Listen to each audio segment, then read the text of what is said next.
By a catered drinks reception with live music, and we hope very much you will join us for an evening of celebration. And also on display today here on the first floor, many of you have already visited the Fem EdTech Quilt, so please do continue to make the most of this very unique opportunity to have a look at what that community project looks like in person.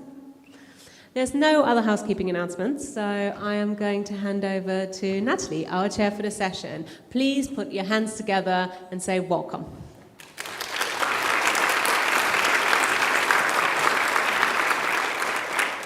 Thanks very much, and good afternoon, everyone. I think a significant piece of work that the alt community has really done over the past couple of years is developing the ethical framework for educational technology. It's a really important piece of work. It's a very timely piece of work. I think many of us started off as very much techno-evangelists, but increasingly becoming maybe more cautious about some of the darker sides of technology.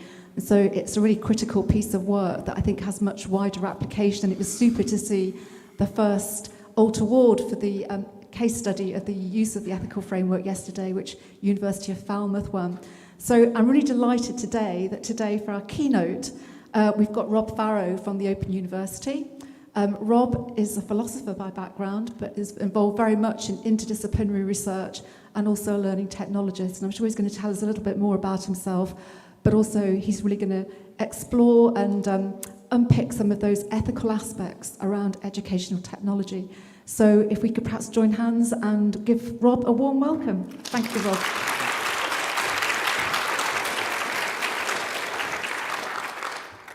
Hi everyone, great to be with you today. Thanks for your patience while we sorted out the classic technical issues. You have to go to the Association of Learning Technologists conference to really get the high quality technical problems.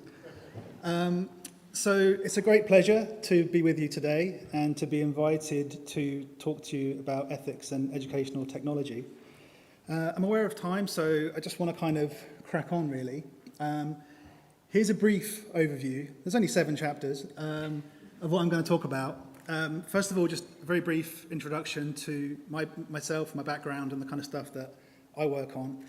And then the framework for ethical learning technologies is going to be a kind of bookend at the beginning and end of the rest of the presentation. And I'm going to take you through a bit of a kind of breakdown of different perspectives on ethics. I'm not presenting myself as an ethical expert per se, and certainly not a sort of model human. I'm sure there's plenty of people here with quite a lot to teach me about being ethical. But what I do want to do is try to convey some of the landscape around ethics and maybe different ways of approaching ethical questions that might be relevant to your work. And then I'm going to move more into talking about sort of contemporary issues around EdTech as I see them. Bearing in mind that I'm very much an ivory tower kind of recluse. You're the ones actually doing this stuff on the front line. And so it's a little bit removed maybe from daily practice. I'm not running a VLE in a higher education or further education institution. But I do have a kind of unique overlap in my disciplinary backgrounds, which hopefully you'll find some of it interesting or insightful. So, first thing about me. I see a few familiar faces here today, which is always good, and especially after the last couple of years. For those who don't know me, I'm a senior research fellow in the Institute of Educational Technology at the Open University, and I've been there since 2009, where I was just in the final stages of writing up my PhD. And I actually spent about 10 years as a full-time philosophy student. So bachelor's degree, master's degree, and a PhD. But since starting at the Open University, I've been moving more in the direction of educational technology, especially open education. I'm part of a team in the Institute of Educational Technology that works almost exclusively on open education projects. And I also, in my work, I try to explore ideas around openness. What does it mean to be open? What are the values associated with openness and that kind of thing? We also just do kind of mixed method research, evaluation, all that sort of stuff, and supervise doctoral research. And you can see here on the right-hand side of the screen some of the projects that I've been involved with. The 2 big ones at the moment are ENCORE, which is the European Network for Catalysing Open Resources in Education, and GoGN, which you may have heard about already at the conference, the Global OER Graduate Network. So that's where I'm coming from. I'm doing research for a living, but I have a background in philosophy, which includes quite a lot of interest in ethics. So there's a kind of overlap with all this stuff. And turning now to the framework. So obviously everyone hopefully is familiar with this by now. It's been talked about yesterday and today. And I'm going to kind of explain why I think there's a real need for this kind of framework in educational technology. Obviously, the 4 quadrants, awareness, professionalism, care and community, and values, I'm going to come back to those at the end and kind of just explore them a little bit in relation to the rest of my presentation. But I want to start off by saying, just how this came about from my point of view. Obviously, there was a working group at ALT. It's very much an ALT initiative. I'm actually a Johnny come lately to the whole thing because I didn't get involved until pretty close to the end. And my role was really to try to shape very diverse contributions from the members, really reflecting all their own kind of diversity, the different roles they have, the different perspectives they have, and to try and sort of shape that and give it some kind of structure. So I just want to be very sort of clear that I don't consider the framework to be my work, right? It's the work of this community. My role was really to help try and shape it and present it in a way that would be kind of accessible and make sense and so on. I also consider it to be an ongoing endeavour, as I'll return to at the end. So to start off with, I'm going to give you 3 different perspectives on ethics. But I want you to sort of appreciate, I suppose, that they're not mutually exclusive. They can be compatible with one another, but they've got different characteristics. So please bear that in mind as I go through these 3 different things. And while we're on caveats, obviously there's so much to say about ethics as a field, right? And I have to cut a few corners and oversimplify a few things to kind of cover the territory that I want to cover in the time available. So please don't jump on me on Twitter if I just skip something, or you've got a cool ethics perspective and I didn't mention it and that kind of thing, because I'm just trying to find a route through this that makes sense in the time that we've got. So traditional ethics, by which I mean philosophical ethics in the Western tradition, essentially. The key thing here, I think, with ethics is that from a philosophical point of view, it's really about being systematic in the way that you apply judgments about different ethical or moral scenarios. So systematicity is the kind of characteristic feature of ethics in philosophy. And I think you can kind of characterize ethics as starting from something like this position. What I mean by that is you're already doing it, right? You're already an ethical being. You have a sense of right and wrong. You may have cultural or religious backgrounds or commitments that inform that. You might have psychological aspects that inform that. But everyone's already moral. Everyone's already doing this. And when we do philosophy around it, essentially what we're trying to do is make sense of those sentiments. Not to try and start from a blank page, write down an argument and say, you must be like this if you're going to live a good life, sort of thing. So the starting point is already people already living, already being ethical in their own ways. That's not to say that people agree necessarily about right and wrong, but it's that the starting point is already there, already doing something. When you talk about philosophy to people who don't really have that much interest in it, potentially, they sometimes think of this kind of thing, right? Bunch of white dudes in togas, hanging around, got a bit of time on your hands maybe, kind of indulging every intellectual curiosity and so on. And you're kind of right, there's no togas really anymore, but there's still some similarities there. And I like this picture. This is Raphael, the School of Athens, because it's one of those kind of Renaissance pictures where it has lots of hidden meanings and things encoded into it. You can see Raphael, actually, if you were very eagle-eyed, peeping back at you from one corner. And so there's all these kind of hidden messages in there, but I just wanted to draw your attention to one thing in particular. So this is Plato on the left and Aristotle on the right, who are 2 of the kind of ancient Greek philosophers who've been extremely influential. And you can see Plato, who's got the grey beard, his robes are coloured the colours of air and fire, and he points upwards to the transcendent world. His idea was that truth isn't found in this world, it's found in the world of forms, a transcendent place where our reason reveals what's going on. And Aristotle, holding his ethics, he's got brown and blue robes, earth and water, and he gestures around to the material world. He's one of the first kind of scientific outlooks, if you like, saying that actually this is where knowledge comes from. It's the world in front of us. And when I was preparing this, I kind of kept coming back to this idea of visibility and invisibility from different kind of angles. So I'm going to kind of return to that theme as we go on. But in some ways, you know, a lot of what there is to say about philosophy is kind of just in that picture. It's quite cool in a way. Alfred North Whitehead famously said, I think with his tongue in his cheek, that the safest general characterization of the European philosophical tradition is that it consists of a series of footnotes to Plato. Now, obviously, there's been a lot since Plato going on, and he knows that. But what you can say about the relationship with ancient philosophy is that the kind of domain of philosophical inquiry hasn't really changed that much since then. The fundamental questions that philosophy attempts to address haven't changed that much since then.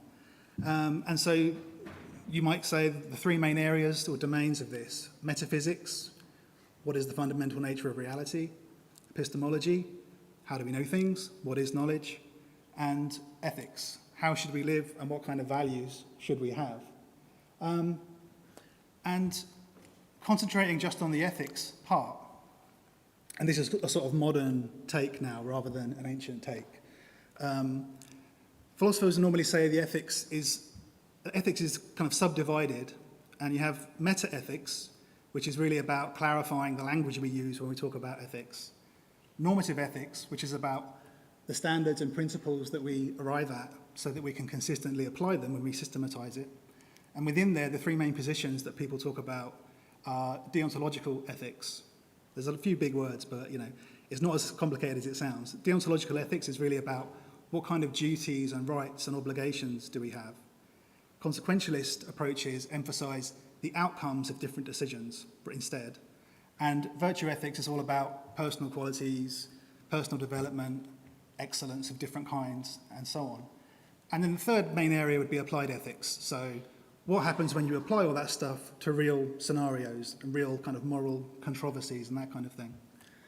And when I was working in EdTech at first, and there's people with very, very different disciplinary backgrounds, and that's one of the cool things about EdTech, because you can come from quite different perspectives on it. But people were not necessarily, when they were doing ethics, coming at it from the way that I'd been taught to do it and trained to do it.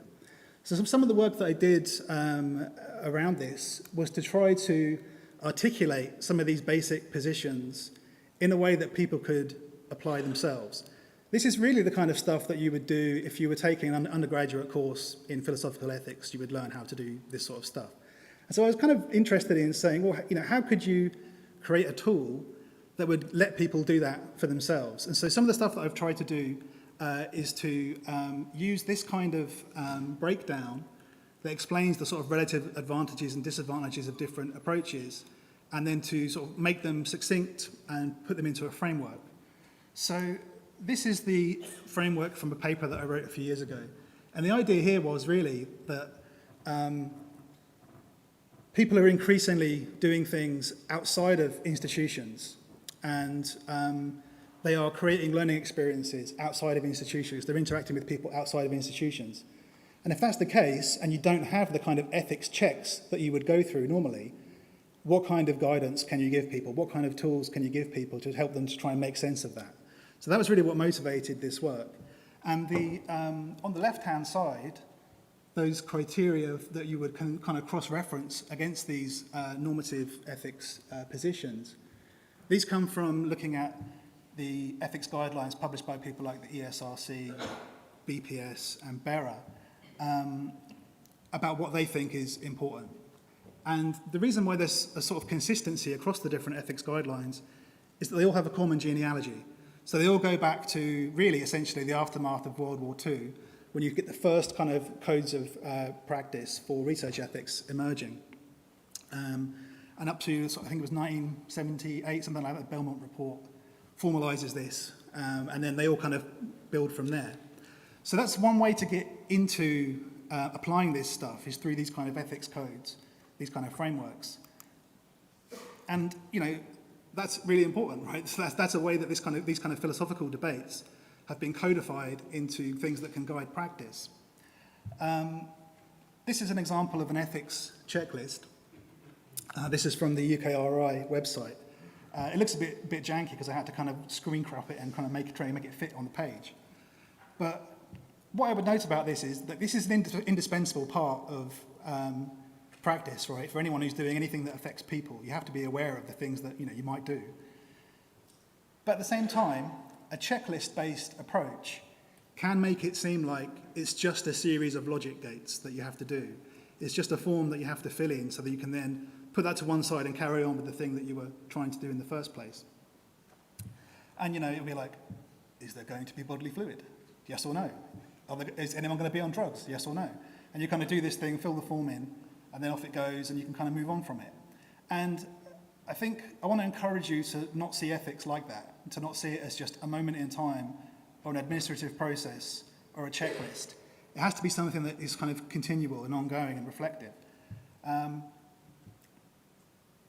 So that's the first approach, if you like, the sort of traditional philosophical approach, and how it gets used in these kind of checklists and codes and ways of being guided by councils and that kind of thing.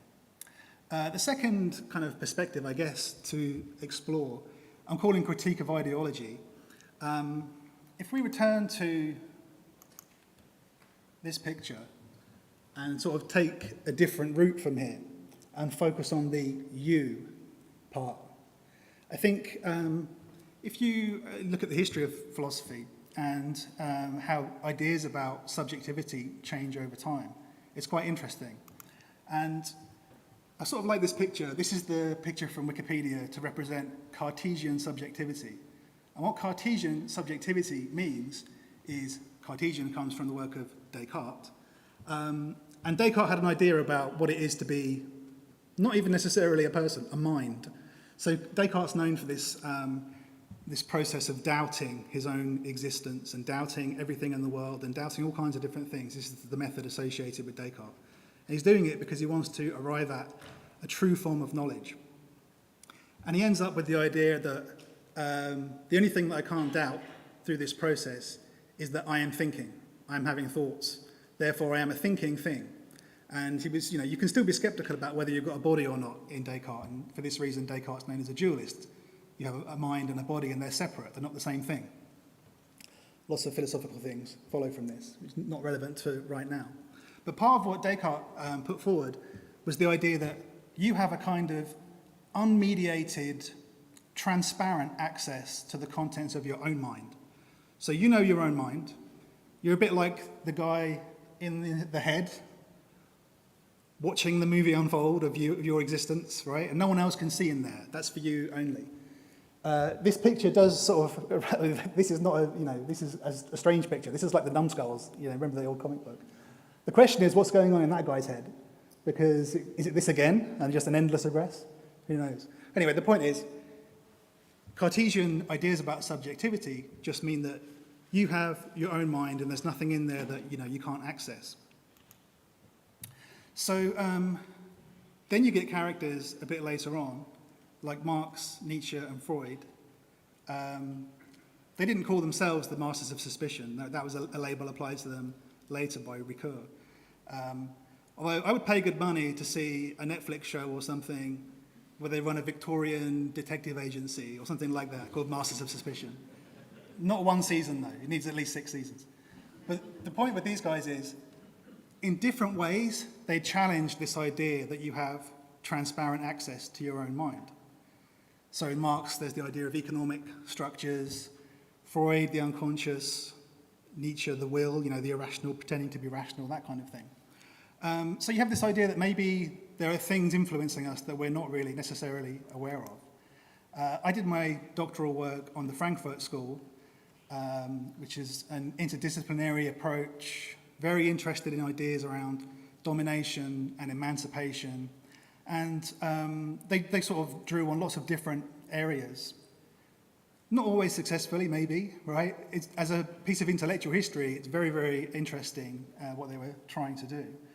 They ended up being quite pessimistic about technology. And to give some background here, they were dissidents in Nazi Germany who fled as refugees to America. And so a lot of what influenced what they were trying to do was to try and understand, how did fascism arise? Why did we not end up, if we're in this process where we've had an enlightenment and we have science and we're progressing and society is developing, how are we ending up going into this state of fascism and totalitarianism? Both on the left and the right, they were critical of pretty much everything. And one of the sort of key texts here is Dialectic of Enlightenment by Horkheimer and Adorno. And they really kind of set out this idea that when we use technology, we're kind of setting ourselves up to be kind of imprisoned in a way by our own success. We develop systems that ultimately dominate and oppress us. And they call this instrumental rationality, where you see everything is a means to an end. And the whole world is just there to be treated as a resource, and so on. Obviously, you could go into a lot of detail around this. I'm not going to go into any more than that. But I would like to just get you to reflect quickly on the idea of progress and technology, technological progress.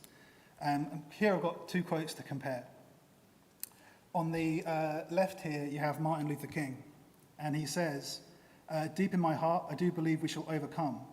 And I believe it because somehow the arc of the moral universe is long, but it bends towards justice." So given enough time, things move in the right direction, is how I would interpret this. Given enough time, we make moral progress, we get better.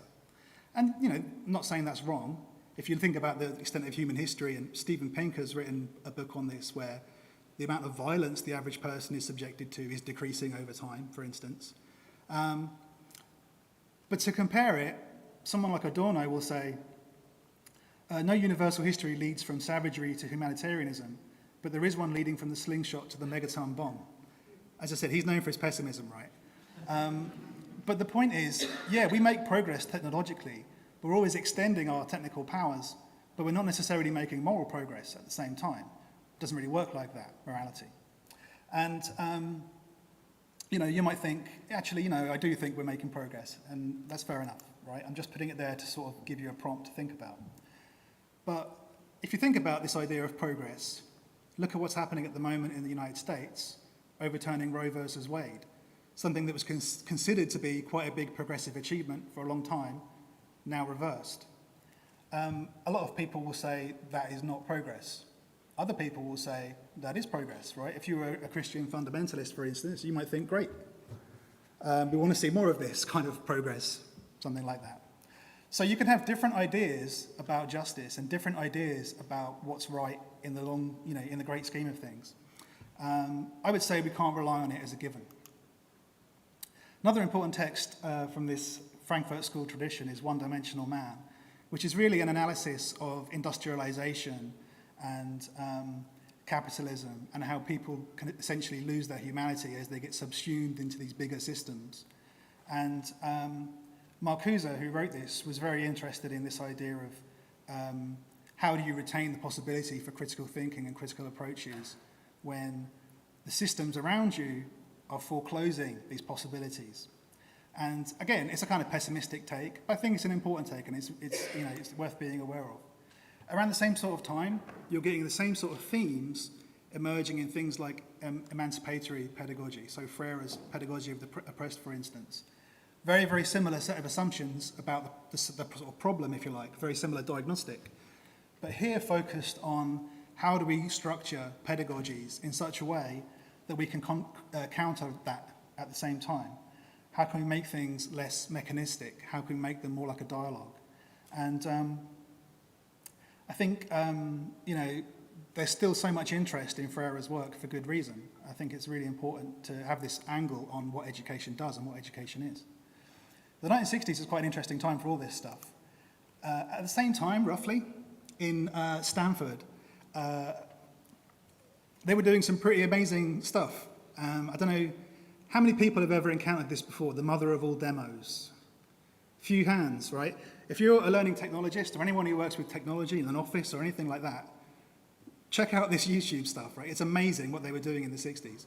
So in these demonstrations, they were going, right, we're going to do telecommunications. We're going to have people working on the same document in real time. We're going to do stuff with a mouse. Here's a thing called a mouse, and all of it is there, right, in one big bundle. Version control, cut and paste, hyperlinks, video conferencing. What you see is what you get. 1968 is pretty amazing. And in some ways, that kind of model we're still using, right? In lots of ways, lots of people's jobs became this in the pandemic, right? This is like a Zoom call plus Microsoft Office. This is Teams or something like that in 1968. Pretty amazing, I think. I have a clip here. I wonder if I can play it. So by the 1990s, right, so this is just short of 30 years later. Let's see if it plays. Do we have sound? No. Is there a volume I can change? This clip was amazing, if you'd have seen it. All right, I'll just describe it. Basically, it's all about the possibilities for the internet. They don't even call it the internet, right? It's the information superhighway. And there's this idea of everyone being connected, and you can access any piece of art from anywhere in the world and any time and this kind of thing. And she goes on to send an email to President Clinton and gets one back saying, hey, thanks for using the internet, or something like that. And then they throw a bit of shade at John Major and say, we can't even send an email to John Major because he hasn't got a modem. And it's like, yeah, things have changed quite a lot, right? But in a way, this sort of 90s, this point in the 90s, you had the kind of like end of history idea, right? Liberal democracy has triumphed, and now we get to just kind of live well, moving into the millennium and this kind of thing. And the internet being a big part of that. But also, if you remember using the internet in the 90s, and I didn't really use it until I went to university, which was 1997, it was quite a different experience, right? When it was just, I've got a website, here's my homepage. And there was no social media, no platformization. Because it hasn't got one, at least nothing beyond the usual thing of leaving it to market forces. It's perfect timing. So yeah, anyway, the 1990s had quite a different vibe, right, when it came to the internet. And what I would note about it is that there was not really much going on that was invisible. Whereas now, we have a lot of stuff going on where it's like, what is actually happening on the internet, right? What is actually happening with data flowing around? What if you ever look at the trackers or the cookies and these kind of things on different pages, it's pretty scary, and there's no real way to escape it at all, right? Even if you opt out of everything, they'll still track you, they'll still make a shadow profile and so on. So, bit of a change. On a related note, this is from 1999, and this is like a bit of blurb in a book. Like, I couldn't really trace it, it was just a picture that was going around online, about Google. Google is a pure search engine. No weather, no news feeds, no links to sponsors, no ads, no distractions, no portal litter. Nothing but a fast-loading search site. I guess at the time, the main competitor was like Yahoo or something, and Yahoo was kind of a bloated mess. But again, pretty different, right? And the whole kind of evolution of Google is quite interesting in this respect. This is from 2004. Our search results are the best we know how to produce. They are unbiased and objective. We do not accept payment for them, or for inclusion, or more frequent updating. We display advertising, but we label it clearly. And yeah, that's not really true anymore, right? They dropped that. They also dropped Don't Be Evil, right? If you remember Don't Be Evil, it seemed like something that was a pretty, small thing. Like, yeah, don't be evil, right? Shouldn't be controversial. But I guess it stood in the way of something that they wanted to do. So no more Don't Be Evil. And Don't Be Evil was kind of closer to the spirit of the original kind of dot-com boom and stuff like that, I think. Foucault was mentioned in a presentation this morning, and I want to mention him as well. He's not a Frankfurt School thinker, but he's sometimes mentioned in the same breath because he's interested in the same sort of things, and he was living, the same sort of time. And Foucault's idea, analysis of the panopticon, which is the prison design with a central observation tower. So all the prisoners, they basically regulate their own behaviour because they don't know when they're being watched. And some people have applied this same idea now to things like the internet and social media, and sort of used it to put together the idea that we're suffering from sort of reduction of our freedom, a reduction of our autonomy and our democracy. So that's the second perspective, if you like, ideology critique, or sort of looking at what's hidden and things that affect our subjectivity sort of below the surface. The third category I want to present, I'm calling it ethics of care. And again, you can take your starting point as, your sort of lived experiences. With the ethics of care perspective, the main difference is, compared to philosophical ethics, is that in philosophical ethics, what you're trying to do is almost erase your own subjectivity and your own feelings and your own bias from analysing ethics and moral situations. So when you focus on a care perspective, you start off with the idea that care is the primary thing to start with ethics. And so instead of thinking about philosophical arguments, you focus on interpersonal relationships. And this is sometimes closely associated with sort of feminist ethics. It's not quite the same thing. You can have a feminist ethics from a traditional point of view, traditional philosophical point of view, but there is a lot of overlap. And this kind of foundation, this difference in foundation, is now used for a lot of intersectional kind of perspectives. And so thinking about things like historical discrimination, oppression, injustice, and so on.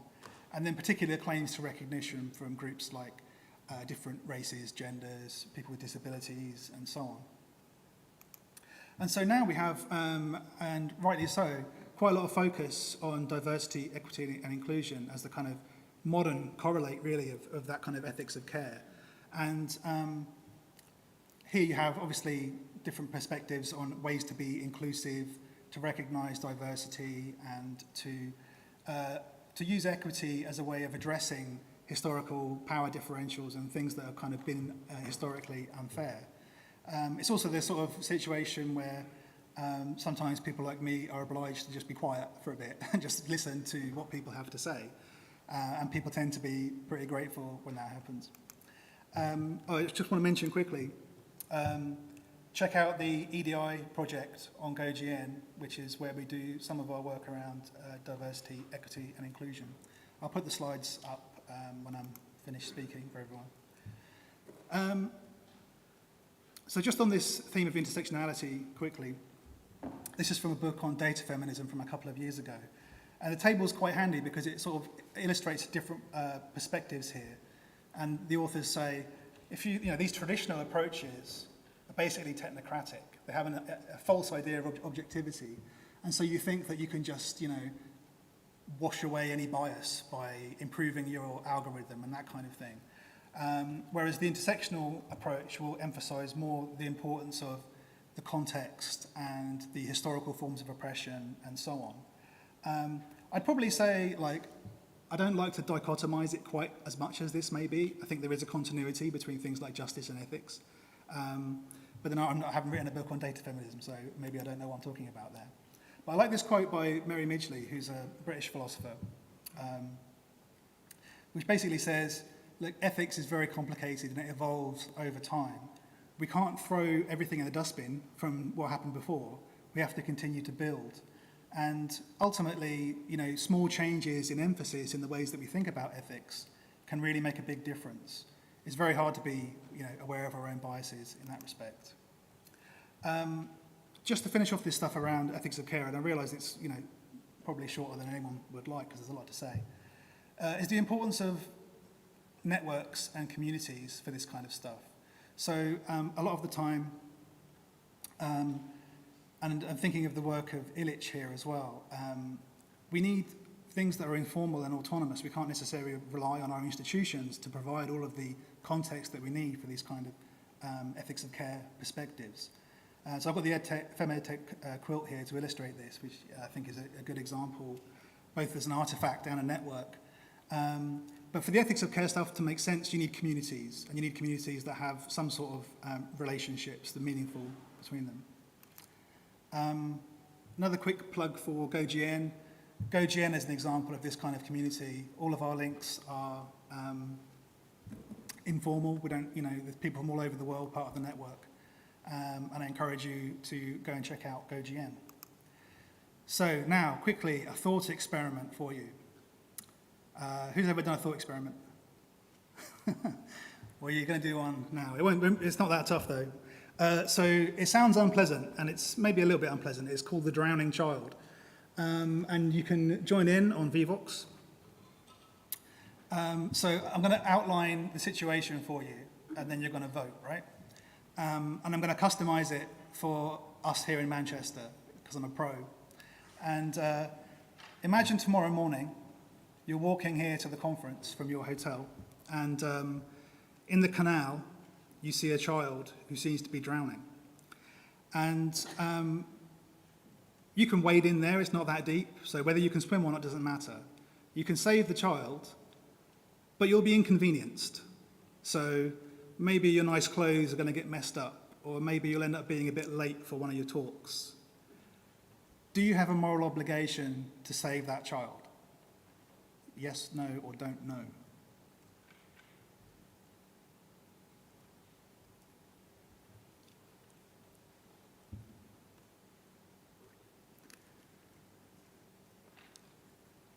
Play along at home.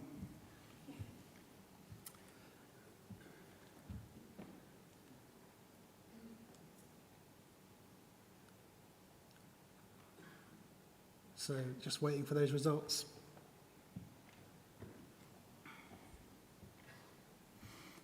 Okay. It's easy for me to see here. So we've got about, 90%? No, hang on, 80% yes, 10% say no, 10% don't know. Okay, that's 20% of you thinking, not sure about that. Quite like my shoes or something. So, the second question is, now imagine there's a child who's on the other side of the world, and you're never going to meet them, you're never going to see them. But you can save their life, because you can donate to a charity that will give them the medicine that they need. Do you have the same obligation to that child? Yes, no, or don't know. This is an example from Peter Singer, the ethicist Peter Singer.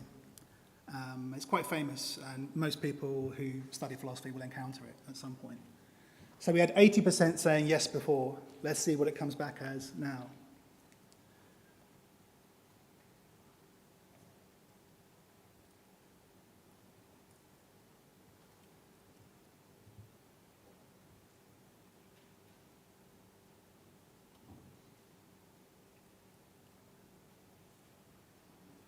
Okay, so it's a bit difficult for me to say. So this time we have about half saying yes and about a quarter saying no and don't know. So the pattern seems to be that there's less obligation to that child than there is to the one in the canal in Manchester. The question here is, do our moral obligations change based on visibility? Rationally, it's the same example, right? You can save a child. You're inconvenienced, but just a little bit, right? Maybe you can't get a takeout this week or something, but you could save a life. But the thing is, psychologically, it does seem to make a difference. And whether we feel obliged, visibility does seem to matter in that way. One thing that's interesting about this is that on the back of this kind of way of thinking, they've built a charity called The Life You Can Save that's done all kinds of interesting stuff, which is worth checking out. I like to compare that with something from EdTech. This is from around open education and building and sharing OER. And the idea here is that, in a way, we have an obligation because we can share education and knowledge and learning with people all around the world, and it doesn't really inconvenience us at all, right? The infrastructure's there, you put something online, it's out. And I think this is an interesting comparison. How much difference does it make whether someone is in your vicinity and visible to you or on the other side of the world from a moral point of view? You can extend this way of thinking in a different direction as well, which is to say, what about people who are not yet born? Do we have an obligation to them? There are probably going to be billions and trillions of people to follow us. Do we have an obligation to create the right kind of world for them to flourish and prosper? So instead of a geographical distance, you've got a temporal distance, a different distance in time.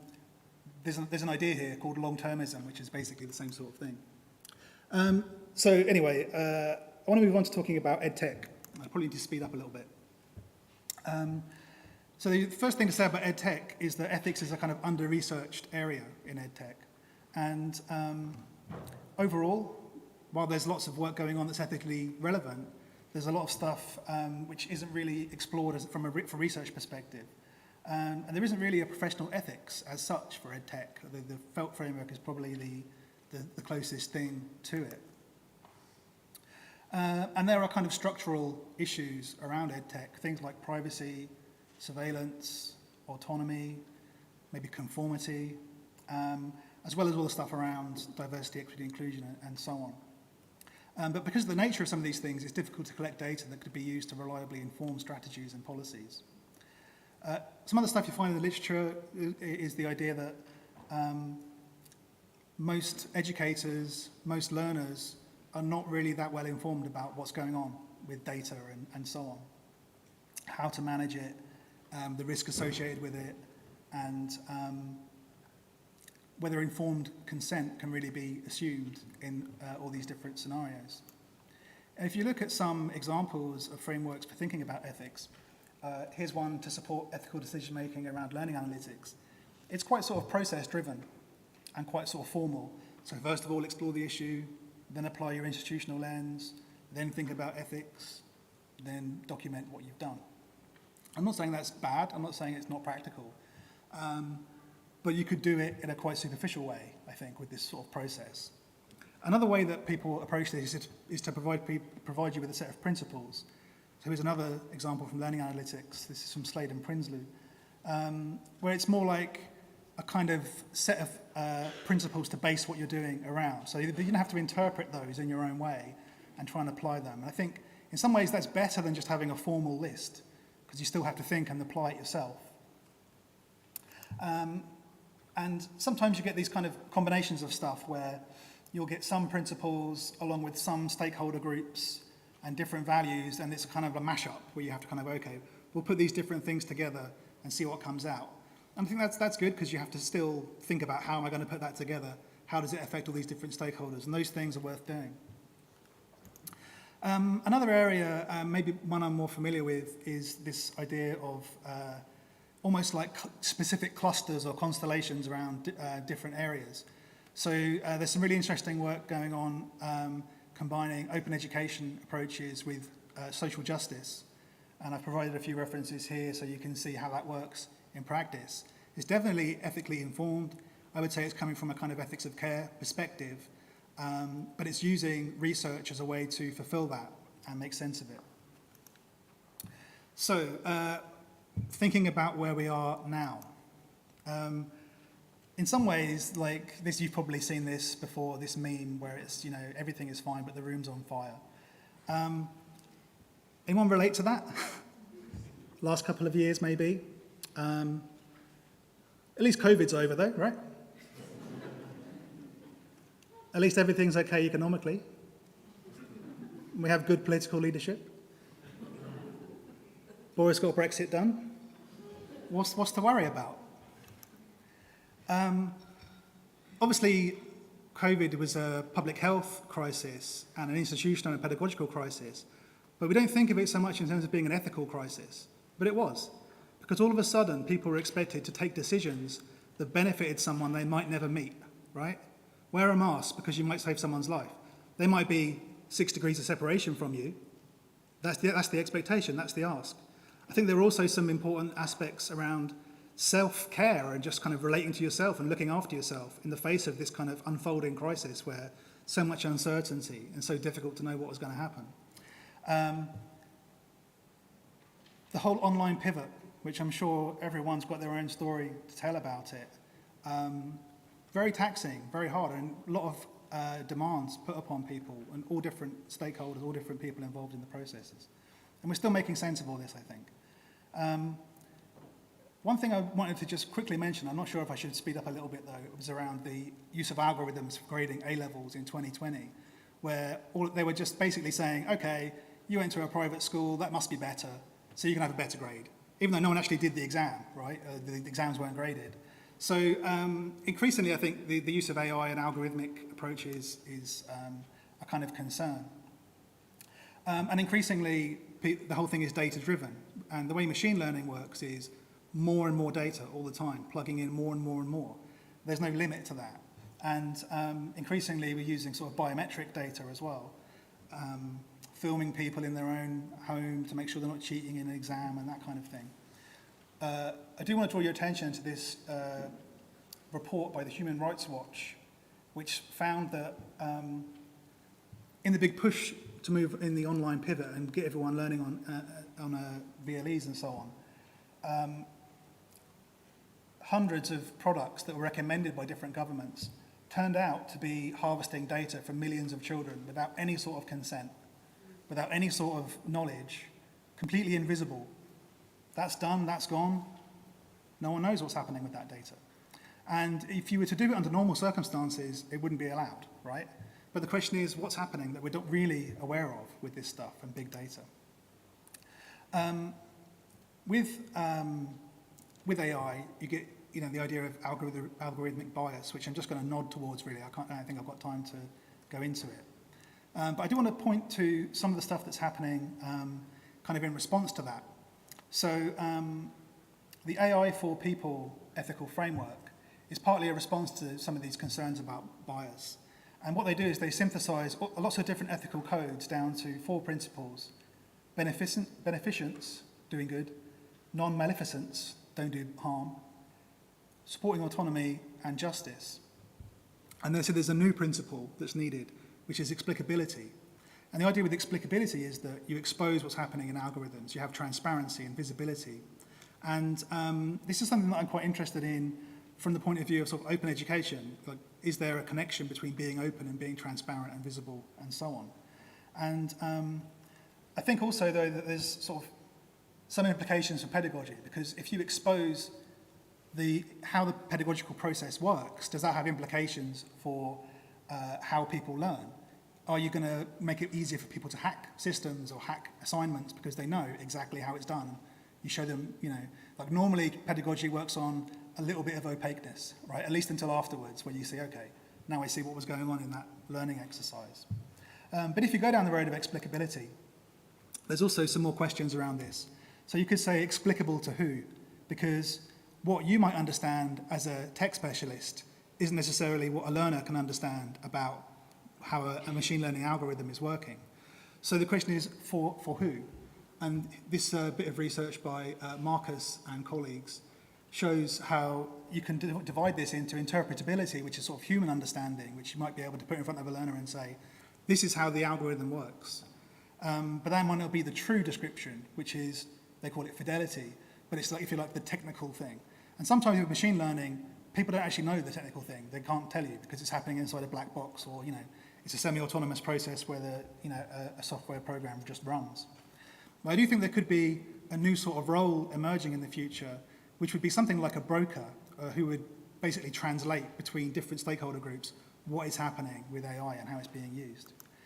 Another thing I wanted to just quickly mention was like the idea of the metaverse, and you'll have seen maybe that there's a bit of a push to go back to recreating virtual campuses, right? And it's partly a response to the pandemic, I guess. You could see it as an extremely cynical thing as well. I think partly, making things into a bad computer game doesn't necessarily help anyone. But there's also a lot of companies vying for territory in this space and the data that they could harvest. And potentially also a sort of digital divide thing, because the VR stuff is not cheap to get into. If you want to get the cheap one, that's Oculus, right? Or as it's now called, Meta, or basically Facebook, who've got, to say the least, a very sketchy history when it comes to data harvesting and what they do with it. So I think that's something to be aware of, and I'd be interested to see if anyone feels like they're getting pushed in that direction. Another thing I wanted to say quickly was just about the sort of language around ethics that we hear, and the idea that a lot of the time there's something sort of, I'm calling it ethics washing here, but it's basically being used as PR and presentation, but without any real kind of commitment to doing anything. This comes in different flavors, and you may have encountered this, you may not, but we've certainly seen quite a lot of it in open education with open washing and commercial companies branding themselves as open, for instance. And there's all kinds of ways you could brand yourself as an ethical organization or an ethical practitioner. And sometimes it's hard to tell, who's real there. And on a related note, I think this is quite an interesting piece of research published in the summer, where someone did survey people in 14 countries and almost 7,000 people in the sample. And they found that 3/4 of people said the kind of DEI policies that their organization had were just lip service. They didn't mean anything. They were just branding and PR. 3/4? That's quite a lot. The similar number also said that they thought their employers' COVID-related policies were just, lip service and PR again. So I think this is also, we live in a kind of hostile information environment a lot of the time, and that's quite important to take account of. Again, it's not really transparent. It's not really visible what's going on.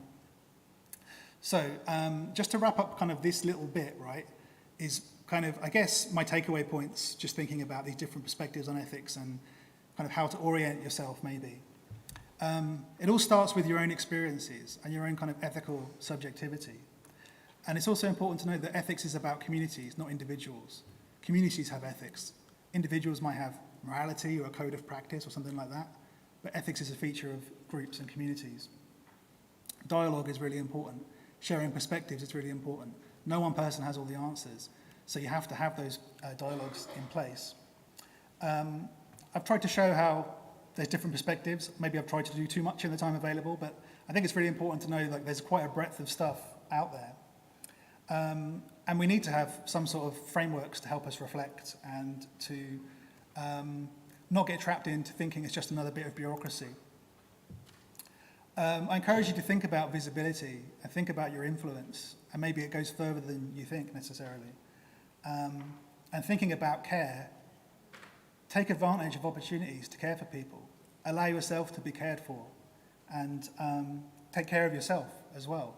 I think all those things have been quite tough in the last couple of years. And I also encourage you, I guess, to think about alternative infrastructures, non-formal networks, wider communities. All these things are really important resources. So, to go back to where we started with the felt framework.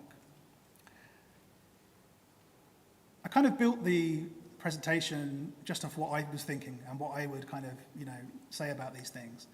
But it actually maps quite well onto what other people provided in the crowdsourcing around these things.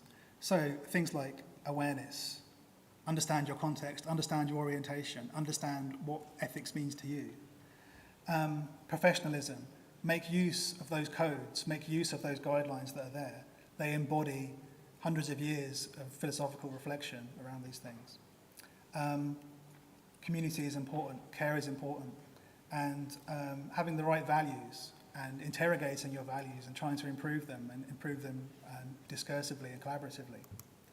So basically, felt is not a finished concern, it's an ongoing thing. And I would say consider this the first iteration. Contribute to the next one. Have your voice heard, have it integrated. Your experiences matter, and it's important to capture that knowledge into the framework for other people to use. My understanding is that Alta are going to encourage people to map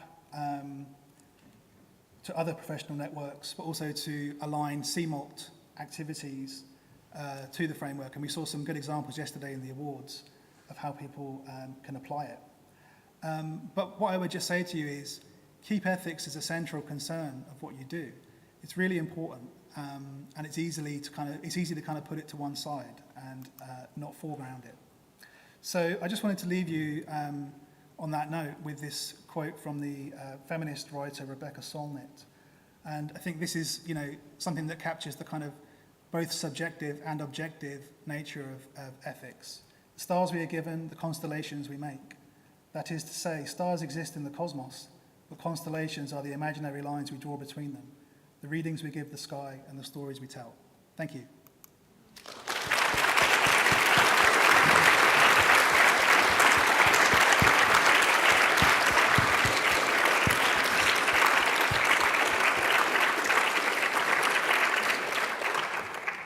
Thank you very much, Rob.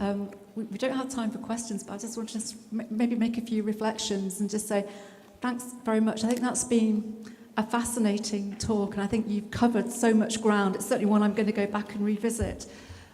But I think one of the key things that struck with me when you were going through that ethical checklist for research was when we had the early discussions. I remember Bella mentioning, let's have a look at the sort of ethical research guidance that we have in our institutions. We'd also started off with that learning analytics checklist. I think we very quickly thought we don't want to make our consideration around ethics and learning technology something which is reduced to a checklist, because we felt that was very reductive.